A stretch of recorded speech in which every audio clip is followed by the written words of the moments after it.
یہ رو پڑے ہیں، کیوں روئے ہیں؟ سارے بھید جاننے والے مالک کیوں روئے؟ تو محبوب فرمانے لگے جبریل، امت کا قیامت کا حساب، قیامت کی گرمی، اللہ تعالیٰ کا کرسی عدالت میں اپنی شان کے لائق جلوہ فروز ہونا، امت کی کمزوریاں، سستیاں، غفلتیں، ان کو یاد کر کے رو پڑا ہوں، غم امت نے نڈھال کر دیا ہے۔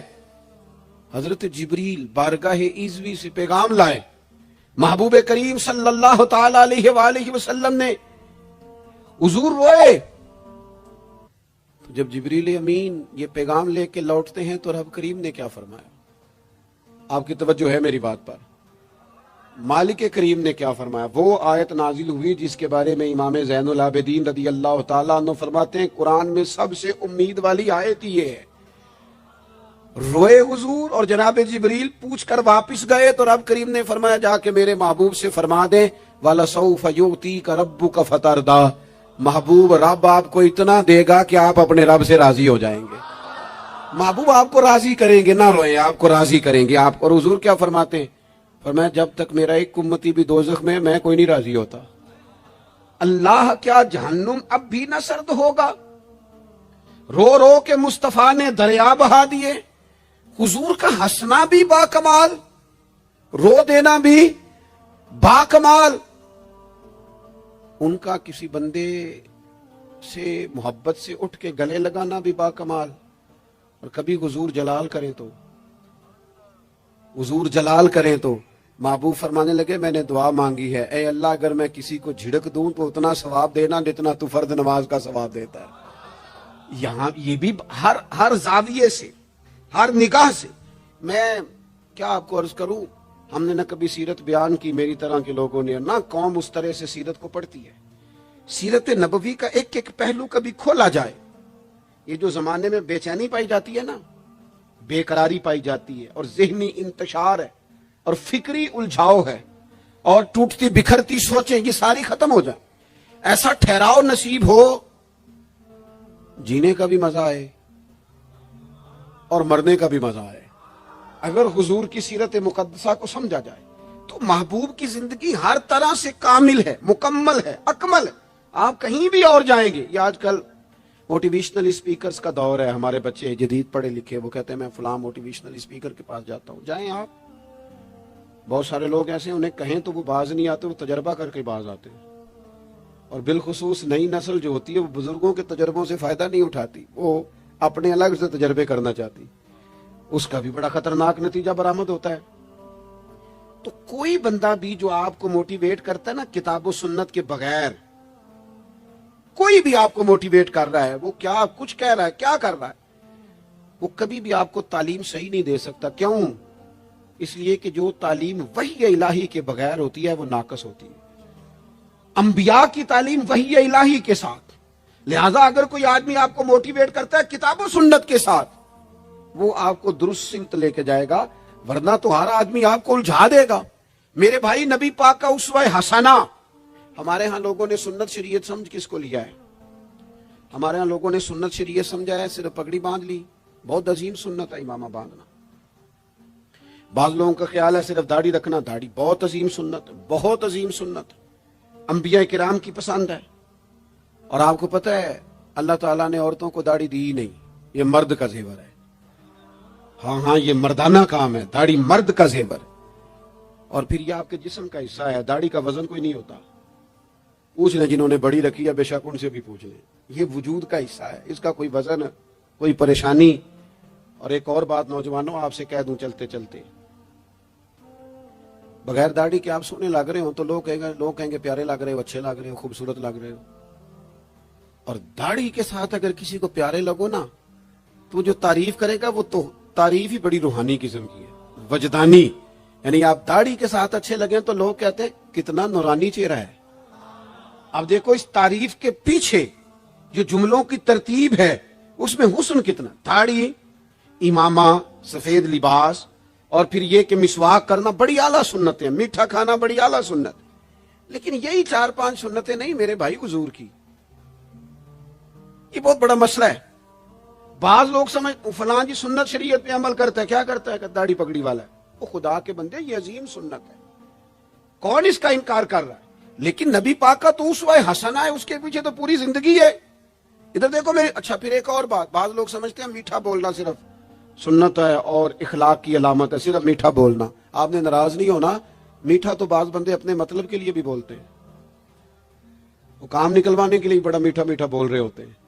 اور یہ سنو میرے بھائی, صرف میٹھا بولنا ہی سنت نہیں, ہمیشہ سچ بولنا سنت ہے, ہمیشہ صحیح بات کرنا, دیانتدار رہنا. تو سمجھتا ہے 4 5 6 8 چیزیں ہی سنت ہیں؟ او خدا کے بندے, نبی پاک کی جو ادا سب سے پہلے دنیا کے سامنے آئی, اور حضور کی جس ادا سے, سنت سے لوگوں کو سب سے پہلے واقفیت ہوئی. شور نہیں پڑ جاتا کسی چیز کا دنیا میں, معاشرے میں, فلاں بندہ یہ کرتا ہے, فلاں ایک بندے کا ایک چیز تعارف بن جاتی ہے. تعارف, کوئی چیز لوگوں کے وجود کے ساتھ, نام کے ساتھ سابقہ لاحقہ بن جاتی ہے. جو چیز سب سے پہلے جس سے لوگوں نے میرے نبی پاک کا تعارف کیا اور لیا, ادھر دیکھو نوجوانوں میری طرف, جس چیز سے سب سے پہلے حضور کی جس ادا سے لوگ واقف ہوئے تھے, وہ تو صادق اور امین ہونا ہے. سب سے پہلے لوگ واقف ہوئے تھے کہ ہمیشہ سچ بولتے ہیں, ہمیشہ سچ. ملت کا جوان تو لوگوں کو ہنسانے کے لیے جھوٹ بولتا ہے, کوئی فائدہ نہیں, کوئی فائدہ نہیں. جھوٹ بولنے کے لیے ڈینگے مارتے ہیں, بڑکے مارتے ہیں, میں یہ ہوتا ہوں, میں وہ ہوتا ہوں. جھوٹ بولتے ہو, کیوں زیادتیاں کرتے ہو اپنے ساتھ؟ نبی پاک علیہ السلام کی تو پہلی ادا, پہلی سنت جس سے لوگ واقف ہوئے, وہ صادق اور امین ہونا ہے. اور لوگ کمزوری دکھاتے ہیں. میں آپ سے عرض کروں, آج پتہ ہے میرے ملک کا حال کیا ہے؟ آج اتنے درد میں ہیں لوگ, اتنی تکلیف میں ہیں. امیر لوگ تو پیٹرول پہ بحث کرتے ہیں, پیٹرول پہ زیادہ تر وہ لوگ بحث کرتے ہیں جن کی گاڑیاں بڑی ہوتی ہیں. غریب پیٹرول پہ بحث نہیں کرتا, وہ تو کہتا ہے کرایہ 10 روپے بڑھ گیا بس کا, کیونکہ اس کو تو بس میں آنا جانا ہے, پیٹرول سے تو اس کا لینا دینا نہیں ہے. تو امیروں کی باتیں, تگڑے لوگوں کی باتیں. یہ سارا عالم اس ملک کا سب سے بڑا مسئلہ نہ قانون کا ہے, نہ معیشت معاشرت کا ہے. اس ملک کا سب سے بڑا مسئلہ دیانتداری کا ہے. یہاں اگر دیانتداری ہو جائے, سچ بولنے والا, بات کرنے والا سچ بولے. اذان سن لیں جی پہلے. ڈاکٹروں کے بارے میں رائے کیا ہے؟ چلیں بتائیں. وابڈا والوں کے بارے میں رائے کیا ہے؟ آپ اپنی بھی ایک آدھ. مولویوں پیروں کے بارے میں رائے کیا ہے؟ بس یہی حال کیا گیا, الا ماشاءاللہ. بد اعتماد کر دیا گیا. ایسا نہیں ہے کہ صرف کسی ایک گروہ, ایک طبقے کے بارے میں. بددیانتی کو فروغ دیا گیا, جھوٹ کو. آج بھی کسی بھی شخص کو آپ لے لیں, اس کے بارے میں سچائی سے زیادہ جھوٹی خبریں زیادہ پھیلائی جاتی ہیں. افواہوں کا دور. اپنی زندگی میں جوانوں سچ بولو, دیانتداری کا مظاہرہ کرو. اس ملت کا جوان کیسے ترقی کرے گا جس کی ماں کہتی ہے کہ پتر تو سچ ہی نہیں بولتا, تو جاتا کہیں ہے بتاتا کہیں ہے, تو بات ہی ٹھیک نہیں کرتا. کیسے بات سنو؟ نبی پاک صلی اللہ تعالی علیہ وسلم نے جب مختلف جگہوں پہ تبلیغ دین کے پیغامات بھیجے تو ہرقل بادشاہ کو بھی حضور نے پیغام دیا. بڑا سیانہ آدمی تھا, سمجھدار تھا, معاملہ فہم تھا. اس نے کہا میں کوئی جذباتی فیصلہ نہیں کرتا, کچھ چیزوں کے نا حضور کے بارے میں کچھ چیزوں کے سوالات میرے ذہن میں ہیں. اس نے کہا یار یہاں کوئی آیا ہوا ہو نا, مکے کا سردار, لوگ تجارت کے لیے آتے ہیں, کوئی سمجھدار سیانہ سردار وزادار آدمی تو لے کے آؤ. ابو سفیان ابھی مسلمان نہیں ہوئے تھے, وہاں گئے ہوئے تھے, اور آپ کو پتہ ہے کہ وہ ہر جنگ میں آگے آگے تھے کلمہ پڑھنے سے پہلے. ان کو بلا کے نا, لوگوں کو پتہ چلا یہ آئے ہوئے ہیں, تو لے جا کے بادشاہ کے سامنے کھڑا کر دیا. ابو سفیان کہتے ہیں جب اس نے سوال جواب شروع کیے نا, تو ظاہر ہے میں مخالف گروہ میں تھا. جب کوئی مخالف گروہ میں ہوتا ہے اس نے تعریف تو نہیں نہ کرنی ہوتی.